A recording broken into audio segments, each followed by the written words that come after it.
We'll talk about the French story, but we just heard there from Ursula von der Leyen, and I wanted to get your response. If the European Commission is going to take some action, an emergency intervention, reform of electricity markets, what would you like to see at a European level? Well, first, it's very interesting and quite new that the Commission itself recognized now officially that there is a reform to be made regarding the design of the market for electricity, because it's positions that have been supported by France for months now. And as we are in a situation where the marginal price on gas has tremendous effects on the electricity prices, and we cannot afford that. We just cannot afford prices that are more than 10 times what we used to pay last year. Pascal? We are not talking about doubling, tripling, we are talking about 10 times. We need, in face of this situation, we definitely need to change the design of the market pricing. Pascal, it's Alix in New York. That sounds a lot like price caps.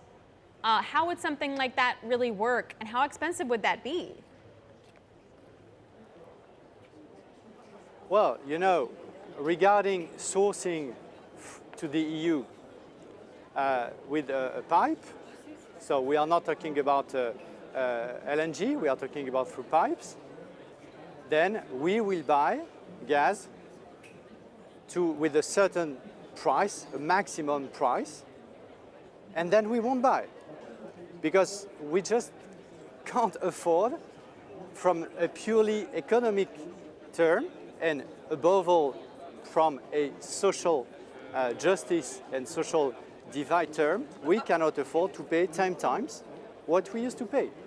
So we need to set a cap on price, which would be fair for the producers, because that will be somewhere around, I don't know, 150 euros per kilowatt. So it's way above what we used to pay. So it is still very profitable for the producer, but it goes back to a level of price which we can support and we can afford, which is not the case when we look at the prices for this winter. But this is a global market, Pascal. What if Asian consumers will continue to pay higher prices? Well, it's a political, so it's of course an economic discussion. It's also a political discussion with our suppliers. And at the end of the day, having too many disimbalances, too many problems in Europe, which is still the second largest market globally, will raise other kind of issues. You know, if you have a far-right governments in European countries, and you have a depreciation, and you have divide in the EU, I'm not sure that countries around the EU, like Norway or Algeria, will be winners. So at the end of the day, it's of course a pricing issue, you're right.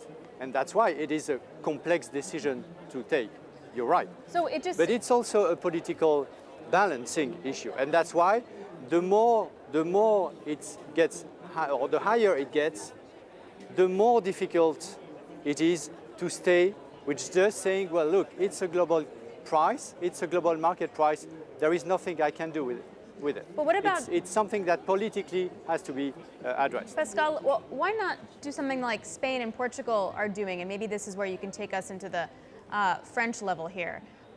They're subsidizing gas when it's used to produce electricity. It's worked, in essence, so far. They're avoiding this contagion spiral. How realistic could that be for France? Well, you know, France has a specificity in the European framework, which is the share of nuclear in the electricity generation. We definitely are more protected, I would say, than Germany from the gas price. But it's a big but, it happens that around half of the reactors are, the nuclear reactors are down today to be checked or repaired.